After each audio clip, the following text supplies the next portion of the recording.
भंडाऱ्याच्या साकोलीत काँग्रेस प्रदेशाध्यक्ष नाना पटोले यांच्या विरुद्ध लढणारे भाजप उमेदवार अविनाश ब्राह्मणकर यांनी मतदारांच्या प्रत्यक्ष गाठी भेटीवर भर दिल्याचं पाहायला मिळतंय। प्रचारादरम्यान ब्राह्मणकर हे भाजपचं चिन्ह असलेलं कमळाचं खरं फूल मतदारांना भेट देत असून या माध्यमातून ते स्वतःसाठी मत मागत आहेत।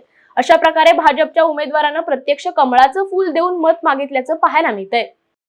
इतक्या गावांमधून गेलो, कधी कधी दुपारच्या वेळी गावामध्ये लोक नसतात, शेतीचे कामं सुरू असल्यामुळे शेतांमध्ये असतात, पण संध्याकाळनंतर प्रचंड उत्साह लोकांमध्ये असतो आणि मला कधीच अपेक्षा नव्हती इतका सुंदर रिस्पॉन्स आम्हाला प्रत्येक गावामधून मिळतो आहे।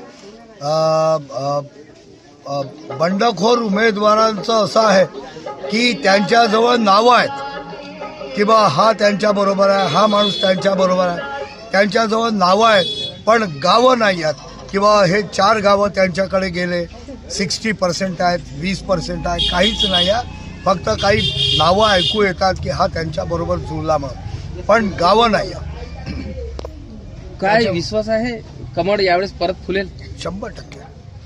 100% कमळ येईल आणि यायला हवं, कारण जितक्या सुंदर योजना आहेत आणि ग्रामीण भागातल्या गरीब माणसापासून तर सर्व शेतकऱ्यांपर्यंत ज्या योजना आहेत महिला भगिनींसाठी वगैरे वगैरे, तर या योजना सुरू राहाव्या हे सगळ्यांची इच्छा आहे आणि त्या योजना सुरू राहाव्या म्हणून सगळेजण कमळाची बटन बिलकुल दाबल्याशिवाय